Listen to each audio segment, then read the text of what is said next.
Hey guys, today we're going to talk about integers. So let's talk about the different numbers here real quick. First numbers we're going to talk about is the natural numbers, which are basically your counting numbers. So 1, 2, 3, 4, and so on up to infinity. Okay. And that's right here. All your natural numbers are in here. And then some genius came along and added 0. And 0 plus all the natural numbers, that's called the whole numbers. Okay, and then somebody added to the whole numbers the negative counting numbers. So now you had -3, -2, -1, and so on. And so these are all the integers. So -3, -2, -1, 0, 1, 2, 3, 4, 5, and so on and so forth. Okay. You got positive numbers, or numbers that are greater than 0. You can write those with or without a positive sign. Most of the time we leave the positive sign off, but occasionally you put that on there. You got negative numbers. Those are the numbers that are less than 0. They're always written with a negative sign.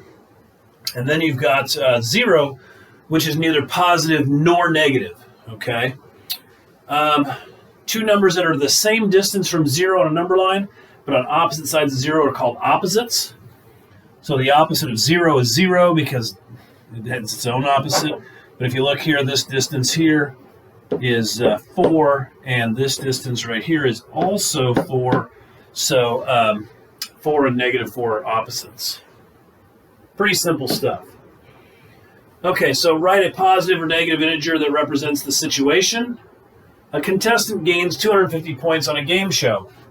Okay, so they increase their score 250 points. That would be a plus 250, which you could just write as just 250. You don't need to have the plus on there. Gasoline freezes at negative 40 degrees, or 40 degrees below 0. So that you're going to go ahead and write as -40. And if you're living in a place where gasoline can freeze, you're living in a place that's much too cold for me to be. Okay. So these are for you to do. Write a positive or negative integer that represents the situation. A hiker climbs 900 feet up a mountain. You have a debt of $24. A student loses 5 points for being late to class. And a savings account earns $10 in interest. So I'll give you just a minute to do those problems. And then you can jump on here and check to see if you got them right. Okie doke. So a hiker climbs 900 feet up a mountain. That would be 900. You can put a positive on there if you want to, but you don't need to. You have a debt of $24. That would be -24. And yes, you must have the negative on that one. A number is assumed to be positive unless it has a negative sign on the front. A student loses 5 points for being late to class. That would be horrific, -5. Okay, and then finally, a savings account earns $10 in interest. That would be a big +10, or just 10.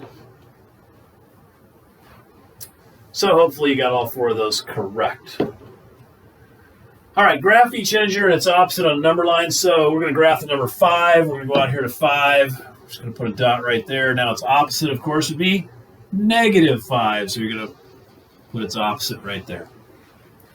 I'll give you a second to do this one. Graph -2 and its opposite. So do that real quick.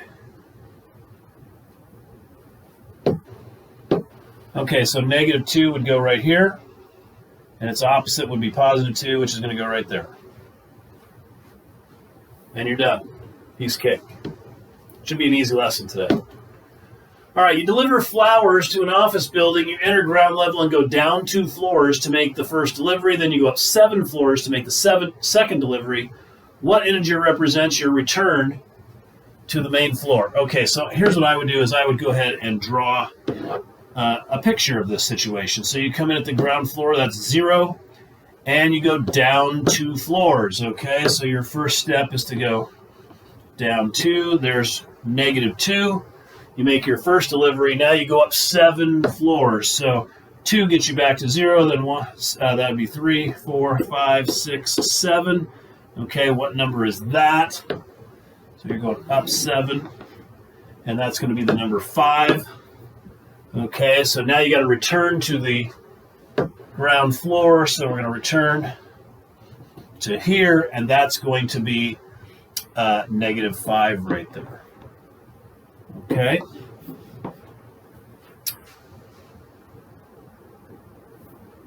And there you have it. Okay, so we're going to do 1 through 35 odd in class tomorrow. I look forward to seeing you. Have a great evening.